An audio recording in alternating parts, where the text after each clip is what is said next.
I really wonder how many times I'm going to cough just trying to make this video in general. Hello, everyone. My name is Jake from Talk Too Much, and I'm here to do a March recap over the somewhat good month of March that we had. Maybe it's an improvement on February, but not by much. So I just want to give a little recap. I saw 10 movies this year, or this month alone. And I want to go ahead and excuse by saying the pollen has been beating me. If you live in Georgia, you understand how bad our pollen has gotten. I'm so sorry I didn't review They Will Kill You. I really planned to, but the weather and nature just said otherwise. And they were like, nope, you're not, you're going to be in the most miserable state possible. So finally managed enough energy and didn't sound like a dying horse to the point where I could actually record. So I'm going to give three movies that I didn't get a chance to see, unfortunately, but I do plan on catching them later on when I get the chance. First things first. Vampire of the Velvet Lounge. Now, I did miss this movie. I saw the trailer like one time when I went to go see Good Luck, Have Fun, Don't Die, and it did kind of look interesting. I didn't really recognize any of the actresses that was in the movie, but it definitely caught my eye, so I wasn't able to find a screening near me, so I had to miss that one. Let me know down below if you've seen it, if it's good, if it's worth watching. I am a little curious, so I'll probably try to catch that sometime in April or May when I get the chance. So I want to go ahead and get that one out of the way. Second one I missed this month is going to be Forbidden Fruits. Now, I wanted to go see this with my wife because I've heard the two biggest comparisons are it's like Mean Girls and I believe The Craft mixed together. And I heard for a lot of people it didn't work for them, but those are two of my wife's favorite movies. I wouldn't mind catching them if I could get the chance to in theaters or now and just see her opinion on it. So I'll probably, another one later on this year, I'll try to catch and throw in my year-end ranking. But I did want to throw that one out there and just let me know what you guys think of that one. Now, the last one and the most unfortunate and saddest one that I missed, that I was really trying to find the screening so hard, but the closest one was an hour away, and that's Scared to Death. This stars Bill Moseley. I haven't heard anyone talk about this movie, but it looks so interesting. I really wanted to see this, especially with his name, and I believe there's another lady's name. I don't want to mix her up. I think Lynn Shay. Correct me if I'm wrong. I'm not saying I know the best, but I believe she's in a few Insidious movies, if I'm not mistaken. I've heard her name get thrown around left and right. So this one I do want to catch. I'm hoping to do an individual rating for this one because I am very curious. This is probably out of all three, this is the one that I'm actually most sad about that I missed. All right, now let's start with number 10. Probably going to go down as my worst movie of this year, and that's going to be Slanted. The best way I can describe this movie is if someone in Gen Z was to watch TikTok and go, wow, racism is bad. All these people do is cook and clean, and they don't do anything else. But it's always immigrants. And then the daughter of a cleaner who's Asian also acknowledges that everyone around her that is white is having a much better life and that her life is harder because she's Asian. So she goes get surgery. And I'm sure this was a stacked paycheck from McKenna Grace. I mean, good for her. But dear Lord, this went so bad so fast. I mean, I was like in it for the first 5 minutes, and then they went from the kid to the time jump to the teenager. And I was like, this is a no for me. In no ways. I got no enjoyment out of this movie whatsoever. The very end tries to throw a joke about these white people giving someone white rice and unseasoned chicken. Get it? Because white people can't cook. It's also white. But the chicken looked raw, which I didn't really fully get. I was like, at least make it look cooked. It's a little odd for me, but yeah, I hated this movie. Not gonna watch it again. Please don't make me watch it again. Yeah, bottom of the year. Number 9. Now this one I was kind of let down about because I saw the trailer and I was like, oh, do we have a female version of Taken? I'm kind of intrigued by that. And no, we do not. This movie butchered my feelings so hard in the last 10 minutes that I walked out hating this movie actively and just being like, why? You could have had a happy ending to this movie, and you chose not to. You just said, nah, screw you. I'm going to throw it in the trash because I feel like it. Like, okay. I didn't get any enjoyment out of it. I get what they were going for. It just sucked. That's all it is. It just sucks. So, nothing else to drag on. It's like Taken with a female, and then there's a big twist in the last 10 minutes. It may be up your alley. Shoot, let me know down below if you actually enjoyed it. I'd like to see why. Give me your reasonings. Maybe I'll change my opinion. But Lord, it sits right here. Number 8. Now we're actually getting towards a little hope here with Dolly. Now, I got a little bit of enjoyment out of Dolly as a slasher horror fan. I thought the kills were fun. I thought it was very creative, all the gore. There's just nothing here for me to grab onto. Nothing here for me to remember. Other than I could definitely see Dolly being an iconic character. I hope they make a second one. I would be intrigued. I would go see the second one if they made it. Give me a little bit more story than just typical slasher crap.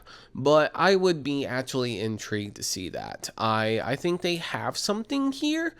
But I definitely think it's going to take at least a sequel for me to fully get on board.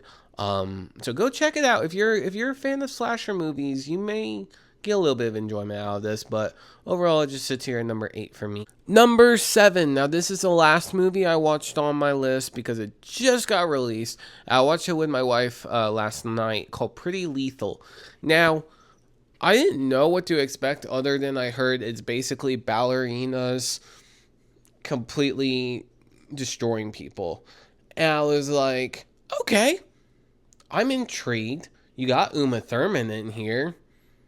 I want to see what you have to offer. I got a lot of enjoyment out of it. The action's fun. The whole razor blade toe thing was really cool. Good idea. And the action's very good choreographed, I will say. It didn't also feel like it was unrealistic. It was just more so in the stance of you'd have a big tough man coming in, and the ballerina would just literally do like 2 spins, just slice his neck open, and then that was it. So it's kind of like you're watching the smaller people take over the big people. I got a little bit of a kick out of it. Not much of a story, just kind of a survival situation. But I did get a laugh or two out of this. I thought the gore was great. Uma Thurman was fun. I kind of wish they just did more story-wise. That's a lot of my complaints with these movies this month. So, but overall, it's on Amazon Prime. Go check it out if you're an action person. You can't go wrong with that. And it sits here at number 7 for me. Number 6. Probably a disappointment for me, but not by that much. We got The Bride by Maggie Gyllenhaal. Now, I went into this movie with skepticism like most people. All I thought was it's either going to be all style, no substance, or this could be one of the most incredible movies to get released this year. Unfortunately, it was the first choice. Now, I think everybody acting-wise does freaking great in this movie. I love Jessie Buckley in this. I loved Christian Bale in this. I had just their characters alone were amazing. Their scripts, however, not much to grab on there, and it's very much a message first, story later, and that is a big gripe for me, as well as the back 30 to 45 minutes of this movie didn't need to exist. It didn't. It pretty much just repeated itself over and over and over. I think it had the very what's the case? I believe it's where it's struggling to figure out how it wants to end its movie. Does it at least 3 times. Pick it off right at the stop where I'm like, oh, it's about to end here. Nope. Oh, it's about to end here. No. Jesus Christ, are you going to end yet? Like, you've done this to me like 3 times. Come on. And then it finally ends. And then the ending, it's very hit or miss. I would say it's kind of a miss for me. So, that's just sitting here at number 6. A little bit of a disappointment, but I'm curious to see what she's got next. Number 5 on this list, now kind of a pretty big, I would say surprise for me, is Reminders of Him. I went to go see this movie with my wife because whenever there is an opportunity to see something that she would like, I take the chance because it can't always be a movie for me whenever we go. And so she read the book in about a week, I think, because this is based off one. And she loved the book. She said it was great. And she said that if they adapt the movie correctly, it could probably be one of the best adaptations out there. And so I was kind of a little hopeful. Not many people were talking about it, but it starred Micah Monroe. I was like, okay. And then I heard about the author's involvement. I was like, there's potential there. I like this. I got a brief understanding of what the story is. It's about a woman who falls in love with this man, and they end up having a great dating life together. They end up crashing the car. She is at fault because they were under the influence. She goes to prison. While she finds out that she's in prison, she is also pregnant, and she ends up having her kid in prison. Comes out 7 years later, and she's trying to reconnect with her daughter. Also ends up connecting with her lover's, I guess, best friend. Yeah, that's how I would word it. A few issues here and there, but also a lot of the issues I kept bringing them up to my wife, and my wife was like, oh, well, they explain that better in the book. I'm like, this is a 2-hour-long movie. You really couldn't cut things here and there and just throw them in, make it a little bit more sense. I'm just saying it would have helped your movie a little bit. But overall, it was good. Acting-wise, I thought it was great. You can actually sense a little bit of good chemistry between the two leads. My only thing is just some things didn't feel like the best connection-wise. It felt like they could have done more to fix that. I didn't really believe some of the chemistry between the characters, and I was like, oh, but if it's this person, there was quite a bit of issues I had with the film. But overall, it's not bad. If you enjoyed the book, maybe you'll enjoy the movie. Give it a shot when it's on streaming. All right, another one. We're on number 4 here, and that's going to be Ready or Not 2. I rewatched the first one the other night. I had so much of a blast with it. And when I saw the trailer and I saw how all this is going to connect, I was hyped. I'm like, you know what? I may be enough of a sucker to believe in your movie and actually want to go see it. And I was there day one. And where I can say, story-wise, yes, there's issues. Fun-wise, it was there. I had a blast, and at least I can say that. Do I think that this is the greatest sequel ever? Absolutely not. Do I think Radio Silence do their thing and prove that they are directors of the genre and actually can bring effort and bring something to the table? Absolutely, 100%. I trust those guys. They did great with Scream. They're doing great with Ready or Not. I want to see the next movie, and I believe it's The Mummy coming out in 2028, which, you know what? I'm here for it. I'm here to check it out. I support the dudes. I want to see them even blow up more. They have a great filmography. In case you guys aren't aware, they did Abigail, Scream 5, Scream 6, both Ready or Not. There's a few other, I'm sure, that I just can't name off the top of my head, but those are just the 5 that hit me. And Abigail's an absolute blast. So go check this one out. This is very much a streaming movie. Now, I wouldn't recommend going in theaters to go see it, but it is a good, fun, I just want to have a blast kind of movie, not really think about it. I also thought how Elijah Wood tied into everything was great. It was an extra treat. Now, we're finally in the top 3. Now, with that being said, do I think March was a better month than February? Yes. Do I think my February top 3 is weaker than my March top 3? Yes. That being said, I don't really expect two of these films to stay in my top 10. Just going to put that out there. However, the experience I had with them and the connection I had with them, it made it so enjoyable that I can at least not think about it. So I have to throw it on here. Number 3 is going to go to Undertone. Now, everybody's divisive about this film. You either love it, you hate it. That's completely okay. There's some people that are like, I don't get how you enjoyed this movie. It's so basic. It's so boring. And there's some of us, me being, that just had a fucking blast.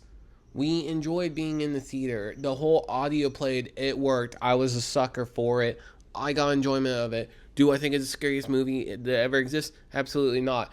But did it give me a fantastic time and a great experience where I'm just sitting there in my chair and I'm just like, whoa, what we got going on here? Yes. And you can't take that away from me. And also, $500K budget. You can't mess with that. You can't. And I believe it made like 9 million, probably more. But I mean, props to that. Can we at least not be? Can we be happy that horror's doing good this year? The numbers are doing good this year. Let's be happy about it. So, and if you got the best surround sound, check it out. I'm gonna be waiting for this one to come out on DVD. I'm gonna hopefully have my setup at the best possible. I'm gonna rewatch this. Now my top 2 are gonna be ones where people are probably gonna say I'm psychotic for putting this at number 2. But number 2 is gonna have to go to Project Hail Mary. That being said, this is not a bad movie. This is a great movie. I am full support for award season with this movie. Ryan Gosling deserves his credit. He did great. I dare say this is better than Interstellar. Yes, you have heard me correctly. I would choose this over Interstellar. You can't change my mind about that. I got more enjoyment with Ryan Gosling here. I thought Rocky was great. I thought all the visuals were beautiful. Absolutely insane. And I mean, I wanted to keep watching it over and over and over again. I had so much enjoyment with this. And for Ryan Gosling mainly holding it up, he does what he always does and just delivers. That's it. You can't be mad at the man. He just delivers. It doesn't matter what role this guy gets. He will deliver. I had a blast with this. I hope everyone goes and checks it out while they can. Get the best experience possible with it because it is such a fun joyride. It is from start to finish. You don't really feel like it is the 2.5 hours that it says it is, and that's a compliment for a movie when it's that long. But my number 1, because I am a sucker for it, and it hit every single thing that just hits me as a movie lover. It's going to go to They Will Kill You. I had nothing but fun with this movie. Please, please go see this movie in theaters while you can. You will not be disappointed. I am an Evil Dead sucker. As a man whose favorite horror franchise is Evil Dead. This is what I've been wanting for so long. I loved Evil Dead Rise, don't get me wrong, and I'm so excited for Evil Dead Burn. But this kind of gave me a little bit of a taste to be like, okay, I can sit with this for a little bit. I can wait a good 4 more months for Evil Dead Burns. I think I will be okay. This was so fun. And then I may actually put out a review for a new series called First Time Watches. Because there's so many great movies out there I have not seen. And it would be my first time watching them. And because of this movie right here, I'm going to go check out for the first time Kill Bill by Quentin Tarantino. I'm going to give my full-on review on it. You can count on that. I have not seen many Quentin Tarantino films. Just going to put that out there. I've only seen one.